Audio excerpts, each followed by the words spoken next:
have the Off the Board series that we're doing for the whole month of July.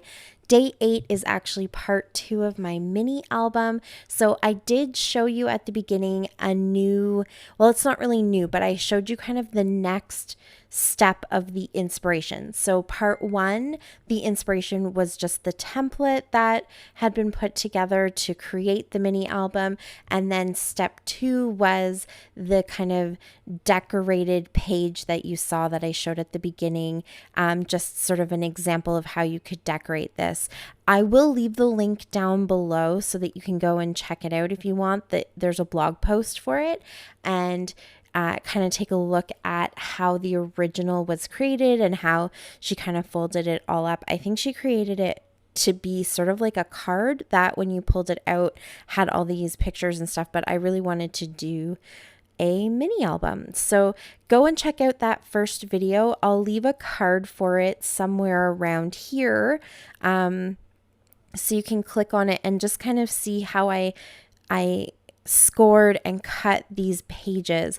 The inspiration template is to create your mini album using one 12 by 12 paper. So it gives you all the places to kind of score the paper and where to cut in order to fold your one piece of 12 by 12.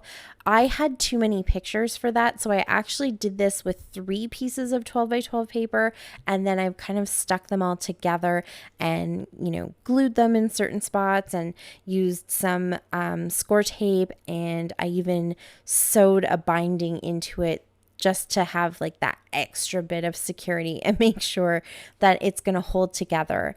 And so this is the embellishing video. And it did take me a while to cut down a lot of these papers, so I didn't show you that whole process of kind of measuring each of these sections and then cutting the paper, but I am showing you a few of the pages I've done. So you saw me there. I know generally that my little not landscape, my little portrait sized sections are 4 by 5. They're all slightly different because as I put the album together, I did trim little pieces of the folded sections off just so that they all folded together really nicely. So I cut the papers to 4 by 5, and then here you can see I'm just trimming them wherever I need to so that they fit perfectly to each individual flap and each individual section. So I didn't really show you doing that process with the horizontal 4 by 6. They also were, it's the same case though, they weren't all perfectly 4 by 6. So I just cut that size and then I went ahead and trimmed where I needed to. This kind of got stuck glued down. When I was done putting the album all together and put some of the background papers down, I went back and kind of stuck some glue where I thought it needed extra security, and then I used some clips to kind of hold it in place, and some of the glue seeped out a little bit.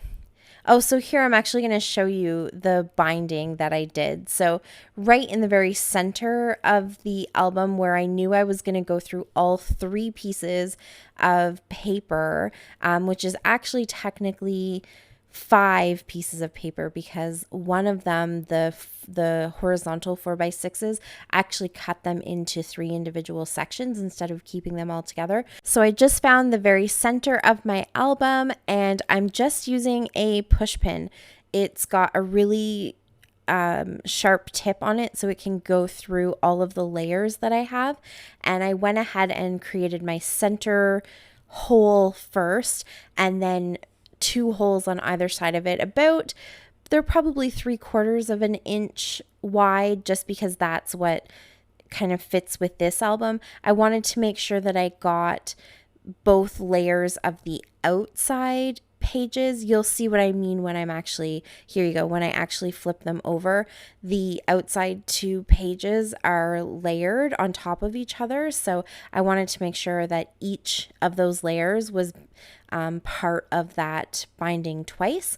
And then here I'm also flipping because there's another little section right here where I want to put another hole. So I'm going to use that same center hole and make sure that I catch these papers really well. And then I'm just going to add 2 outside holes that are now probably about 1.5 inches away from that center. So they also do catch this bottom layer, and then you'll see me go back up through the top layer, and that kind of catches all of those pages and makes sure that all of the pages in some way, shape, or form have been sewn together and bound together that way. And I didn't really have any kind of formal idea of how I was doing that. I've sewn together some traveler's notebooks and other little mini albums before, so I used my best judgment of where I thought I should put the holes to make sure that everything gets caught properly. And then I'm gonna leave the strings and then just use the tails that are left over to go ahead and tie that album closed when it's all said and done. So that kind of worked out, that there just happened to be enough of the embroidery thread to fit that I can tie a nice little bow and it will hold it all closed. So now I can go ahead and put down all of my pictures. I've cut them into the right sizes, and they all have numbers on the back of them, and I've also put numbers on the papers so that I know exactly which photos go where, and I can just, make sure that I don't put them in the wrong spot if I've cut them specifically to a certain size. So it's just a little tip that always works for me. It helps to keep me organized. And I just put the number somewhere on the page where I know eventually it's going to get covered up. So it's not too bad. And there were a few spots where I knew I wanted to leave a blank page. And so I just wanted to remember that I was leaving some of those blank pages where I could put some embellishments and things. And sometimes when you just get going and you're on a roll, and this is now a couple days later that I've gone back and started adding all of this, sometimes you forget if you had an idea or you had some sort of direction that you were taking. So having those little numbers just kind of keeps me on track and reminds me of where everything's going to go. And I have a couple pages like this one here where all of Fox's photos were sort of almost his full body or close to his full body. And so I didn't want to crop too much of them. So I just basically made them the full size of that blue background cardstock. So I didn't need to have any pattern papers there. And then, I've just got to, as I'm kind of sticking things down, I'm just trimming them and making sure that as bulk is being added to the album, that the pages can, whoops, that was Luna, that the pages can keep folding. So I kind of go back and I'll just use my craft knife to trim just the tiniest little sliver off of some of the edges, just to make sure that everything kind of folds up really nicely.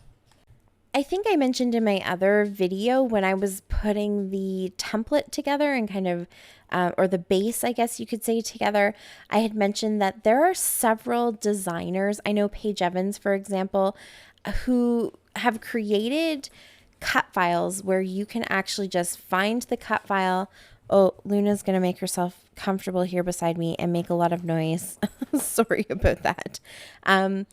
You can just find the cut file of a mini album design that you really like and go ahead and purchase that, and then run it through your Silhouette or your Cricut, and it will perforate or score or do whatever needs to be done, cut where everything needs to be cut, so that all you have to do is take that base that you've now created and fold it in all the right spots, and you have a mini album. There might be several steps to it that you have to put together and things like that, but in general, you've already got the template kind of created for you, or that base layer created for you. So then you just need to put it together and put your pictures in it and embellish.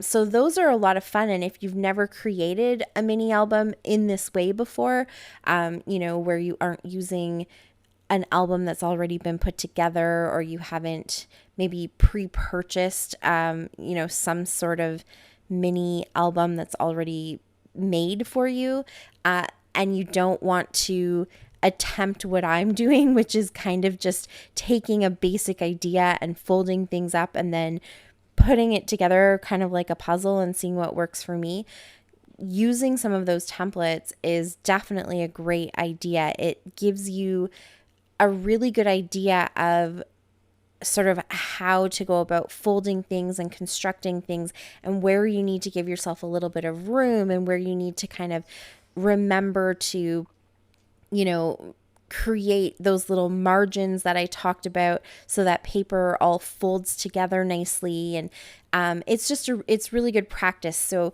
as you're putting it together, you're also you have it deconstructed so that you can see how you could go ahead and create your own mini albums going forward. So I definitely recommend that. I personally just kind of like the challenge of doing this. I like that it is kind of like a puzzle and you have to put things together and kind of figure it all out. I've done like paper bag mini albums before, and I've done the folder mini albums. I haven't actually filmed any of those, but if this is something that you like, I would definitely be happy to go ahead and do that. So let me know.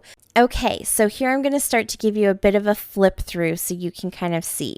So I just have a few simple embellishments, all from Rosie's studio. Some of them are the Lucky Me collection. Some of them are other bits and pieces that I got from Christy. She sent me some amazing happy mail, and a few of the embellishments I also got from Scrapbook Your Joy.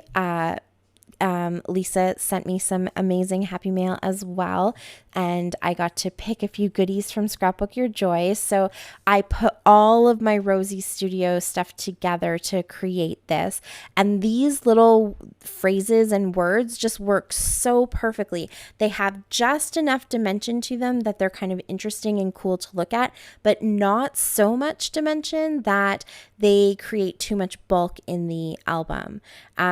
And so you can see I have some of those blank pages where I've just created little clusters, and this is a great opportunity to add some of those die cut pieces that I probably wouldn't use in my normal scrapbooking, like an airplane, unless I specifically was scrapping, maybe actually taking a ride in an airplane. And also a lot of those sentences. So you can see there, those pictures, they each just got one little phrase or sentence. So I just love that kind of simple embellishing, but you have all of the details matching. They all look similar. They all have similar types of sentiments, and it just pulls everything together so nicely. So that is my mini album. There's a little pocket there that I showed you where I'm going to put some journaling, and I'm missing 2 pictures of Sebastian. But other than that, that is it. Thank you so much for watching. I really appreciate it. If you have any questions, you can leave them for me down below in the comments. And please go and check out everybody else who's playing along today. Their links are down below as well. They would love you to go check them out and show them some love. I will be back again later on this afternoon. So until then, happy scrapping. Bye.